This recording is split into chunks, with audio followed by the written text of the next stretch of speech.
Hello दोस्तों, कैसे हो आप लोग। उम्मीद करता हूँ आप लोग बहुत अच्छे होंगे। आज के वीडियो में हम लोग देखेंगे प्रतिशत। ये एक ऐसा टॉपिक है जिससे अक्सर एग्जाम में सवाल पूछे जाते हैं और बच्चे छोटे छोटे सवाल में गलती कर देते हैं। कैसे सवाल में गलती करते हैं आज मैं आपको वो भी बताऊँगा। और कुछ ऐसे कॉन्सेप्ट हैं जिसके बारे में उन्हें पता भी नहीं होता है, मैं उसके बारे में भी बताऊँगा।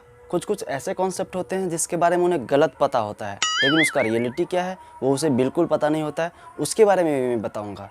अगर आपके पास टाइम है, पेशेंस है, कुछ जानने की इच्छा है, आप इस वीडियो को शुरू से अंत तक ज़रूर देखना। अगर वीडियो अच्छा लगे कि सच में हेल्पफुल है तो वीडियो को लाइक और चैनल को सब्सक्राइब ज़रूर कर लेना। अगर नहीं लगे तो छोड़ देना। आइए देखते हैं। मैं बिल्कुल जीरो लेवल से बात करूंगा, बेसिक लेवल से बात करूंगा, क्योंकि बच्चे अक्सर इसी सब चीज़ में गलती कर बैठते हैं। देखिए, प्रतिशत का मतलब क्या होता है। प्रति का मतलब होता है प्रत्येक, प्रति का मतलब प्रत्येक, और शत का मतलब होता है 100। इसका मतलब कहीं पे अगर प्रतिशत लगा रहे तो उसका सीधा सा मीनिंग होता है कि 100 में से उतना हिस्सा।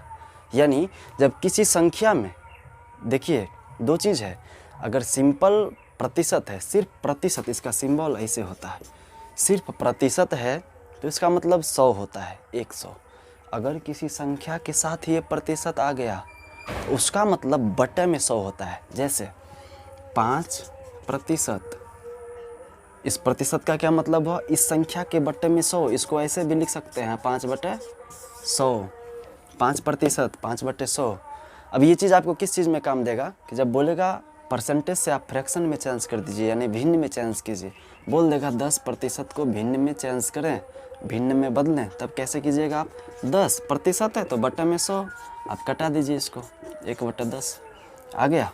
प्रतिशत से कहाँ चले गए आप, भिन्न में, यानी फ्रैक्शन में।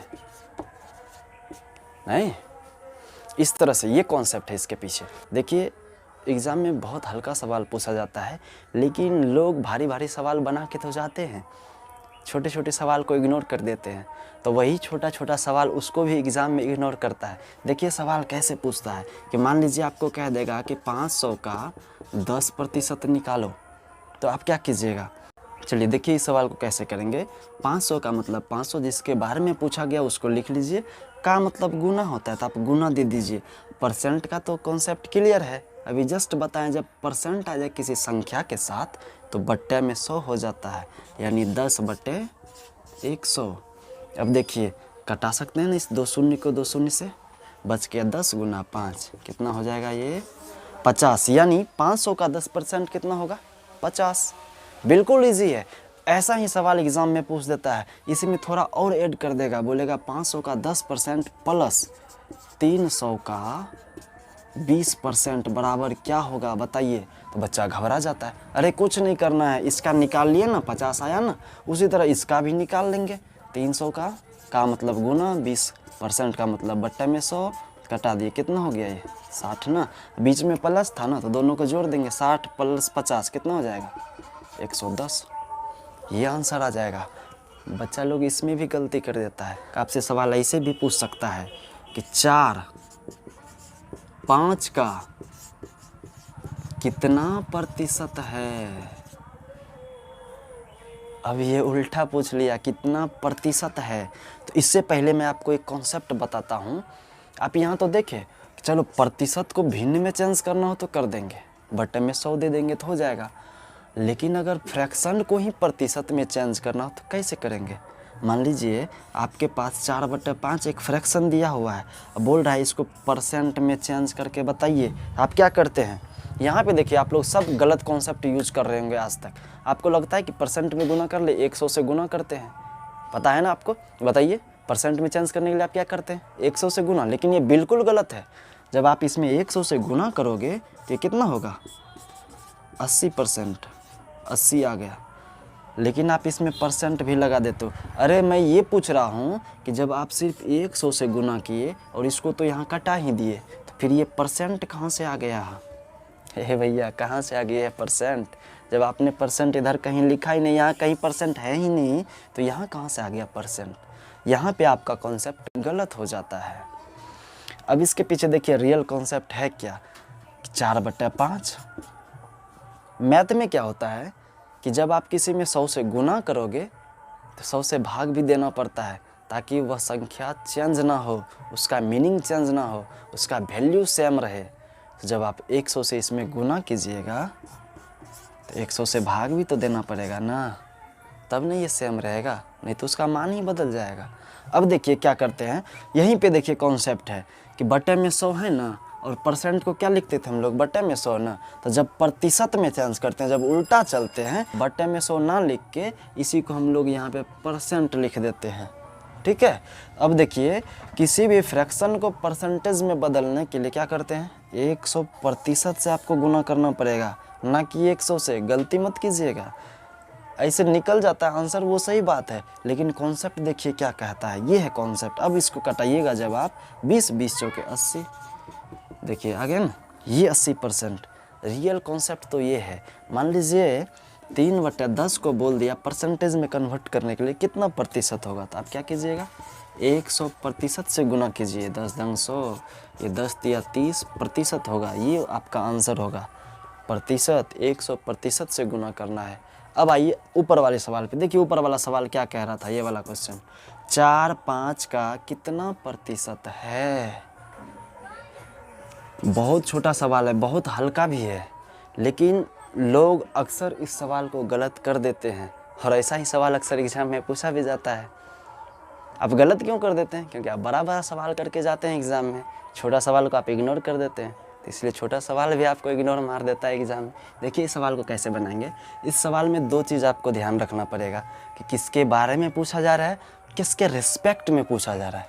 इस सवाल को बढ़िया से पढ़िए, लैंग्वेज समझना पड़ेगा आपको। देखिए क्या कहता है कि 4 5 का कितना प्रतिशत है, किसके बारे में पूछा जा रहा है, 4 5 का कितना परसेंट है। तो 4 के बारे में पूछा जा रहा है, किसके रेस्पेक्ट में, 5 के रेस्पेक्ट में। तो जिसके बारे में पूछा जाए उसको आप ऊपर लिख लीजिए, जिसके रेस्पेक्ट में पूछा जाए उसको आप नीचे लिखिए। पूछ रहा है का कितना प्रतिशत है, प्रतिशत में फिर से चेंज करने के लिए आ गया ना, प्रतिशत में चेंज करना है ना। तो क्या करते हैं बताइए, प्रतिशत में चेंज करने के लिए 100% से गुना करते हैं ना, 100% से। तो आप गुना कीजिए इसको, कितना आ गया, 80% है ना ये आंसर। देखिए 4 5 का 80% है ना। इसी सवाल में देखिए और किस टाइप का, ऐसा ही सेम सवाल रहेगा, थोड़ा सा लैंग्वेज बस चेंज कर देगा। 4 5 से कितना प्रतिशत कम है, बताइए। अब 4 5 से कितना परसेंट कम है, देखिए तो कितना छोटा सवाल है, लेकिन आप भी नहीं बना पाओगे, बना के देख लो। 4 अब बनेगा आपसे, 4 5 से कितना परसेंट कम है। तो देखिए ऐसे सवाल में देखिए रियल में कितना कम है, पता कीजिए। तो रियल में कितना कम है, 4 5 से कितना कम है, यक्के ना। तो आप उसको यहाँ ऊपर में लिख लीजिए, जितना कम या अधिक हो ना तो उसको ऊपर में लिख लीजिए। अब जिससे कम या अधिक हो उसको नीचे लिख लेंगे। किससे कम है ये, 5 से ना, तो 5 को आप नीचे लिख लीजिए। प्रतिशत में कन्वर्ट करना है तो 100% से इसको गुना करना पड़ेगा। अब कटा दीजिए इसको, कितना हो गया, 20%। यानी क्या हुआ कि 4 जो है 5 से 20% कम है। सवाल ऐसे भी पूछा जा सकता है कि 5 4 से कितना प्रतिशत अधिक है। अब क्या करोगे, यहाँ कम वाला था, ये अधिक वाला है, कुछ नहीं करना, अभी तुरंत कॉन्सेप्ट बताएं कि जितना कम या अधिक हो उसको ऊपर लिख लेंगे। देखिए 5 4 से कितना अधिक है, 1 ना, तो 1 लिख लीजिए। किससे, 4 से। कितना परसेंट, तो 100% से गुना करना पड़ेगा। आप कटा लीजिए, 25 बराबर 25%। इसका मतलब हुआ 5 4 से 25% अधिक है। देखिए सवाल कहाँ पे है। बच्चे क्या करते हैं अक्सर कि उसको लगता है 4 जब 5 से 20% कम है तो 5 4 से 20% ज़्यादा भी होगा। नहीं, देखिए सेम उल्टा सवाल हम कर दिए हैं। 4 5 से कितना परसेंट कम है, तो 20% कम है। अब उसी सवाल को हम पलट दिए, 5 4 से कितना परसेंट अधिक है, तो देखिए आंसर आ गया 25%। लेकिन कोई कोई क्या होगा, अपना दिमाग लगा लेगा, जब वो समझता है कि हम ही सबसे ज़्यादा नॉलेज वाला आदमी है, तो क्या करता है कि 4 जब 5 से 20% कम है तो 5 तो 20% ना ज़्यादा होगा 4 से, तो लगा देता है 20%। लेकिन नहीं, देख लीजिए कॉन्सेप्ट क्या है, ये रियल कॉन्सेप्ट, सही वाला कॉन्सेप्ट आप यूज़ कीजिए, गलत वाले कॉन्सेप्ट को मत यूज़ कीजिए। चलिए आज की वीडियो में इतना ही, और फिर मिलते हैं अगले वीडियो में कुछ नए टाइप के साथ। कैसे कैसे सवाल आपको एग्ज़ाम में और पूछे जाते हैं और आप उस सवाल को नहीं कर पाते हो।